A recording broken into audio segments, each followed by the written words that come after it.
ಮುಖ್ಯವಾಗಿ ನಾವು ರೈತರೆಲ್ಲರೂ ಒಗ್ಗಟ್ಟಾಗಿ ನಾವು ಚಳವಳಿಯನ್ನು ರೂಪಿಸಬೇಕಾಗ್ತದೆ.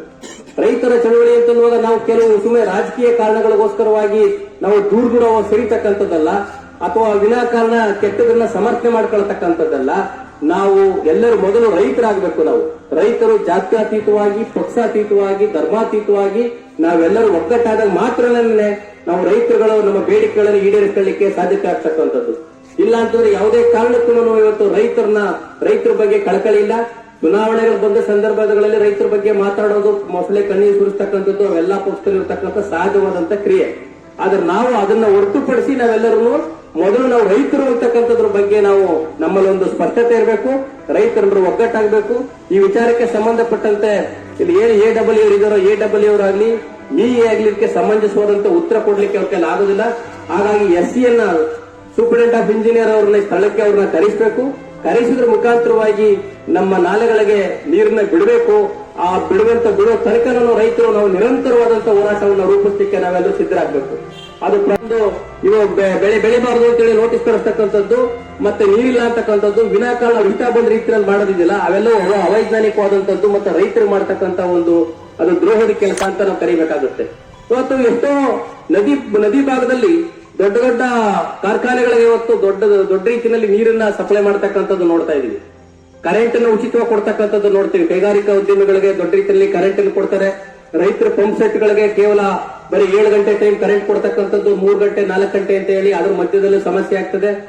ಮತ್ತೆ ಅದೇ ರೀತಿಯಲ್ಲೇ ಭೂಮಿಯನ್ನು ಇವತ್ತು ಕೈಗಾರಿಕೋದ್ಯಮಿಗಳಿಗೆ ಹೇರಳವಾಗಿ ಸರ್ಕಾರಿ ಭೂಮಿಯನ್ನ ಕೊಡ್ತಕ್ಕಂಥದ್ದು ಮತ್ತು ರೈತರ ಭೂಮಿಯನ್ನು, ಕೃಷಿ ಭೂಮಿಯನ್ನು ಕಿತ್ತು ಅವ್ರಿಗೆ ಸ್ವಾಧೀನ ಮಾಡಿಕೊಡ್ತಕ್ಕಂಥದ್ದು, ಕೈಗಾರಿಕೋದ್ಯಮಿಗಳಿಗೆ ಭೂ ಬ್ಯಾಂಕ್ ಹೆಸರಿನಲ್ಲಿ ಲಕ್ಷಾಂತರ ಎಕರೆ ಭೂಮಿಯನ್ನ ಕಾಯ್ದಿರಿಸಿರ್ತಕ್ಕಂಥದ್ದನ್ನೆಲ್ಲ ನೋಡ್ತಾ ಇದೀವಿ. ಆದ್ರೆ ಈ ದೇಶ ಕೃಷಿ ಆಧಾರಿತವಾದಂತ ದೇಶ. 60-65% ಜನ ಈ ದೇಶದಲ್ಲಿ ಕೃಷಿಯನ್ನೇ ನಂಬಿ ಜೀವನವನ್ನು ನಡೆಸ್ತಾ ಇದ್ದಾರೆ. ಆ ಕೃಷಿಯನ್ನೇ ನಂಬಿ ಜೀವನ ನಡೆಸ್ತಾ ಇರತಕ್ಕಂತಹ ರೈತರ ಬಗ್ಗೆ ಕಾಳಜಿ ಇಲ್ಲ ಅಂತಂದ್ರೆ ಯಾವುದೇ ಸರ್ಕಾರಗಳಾಗಿರ್ಲಿ, ಅದು ಆ ಸರ್ಕಾರಗಳಿಗೆ ರೈತರ ಬಗ್ಗೆ ಕಾಳಜಿ ಇಲ್ಲ ಅಂತಂದ್ರೆ, ರೈತರ ಜೀವನ ಮಟ್ಟವನ್ನು ಸುಧಾರಿಸಲಿಕ್ಕೆ ಅವರು ಶಕ್ತರಲ್ಲ ಅಂತ ಹೇಳಿದ್ರೆ ನಾವು ಎಂತ ಒಂದು ಆಡಳಿತದಲ್ಲಿ ನಾವು ಬರುತ್ತಾ ಇದೀವಿ ಅಂತೇಳಿ ಇವತ್ತು ನಾವು ಯೋಚನೆ ಮಾಡಬೇಕಾಗ್ತದೆ.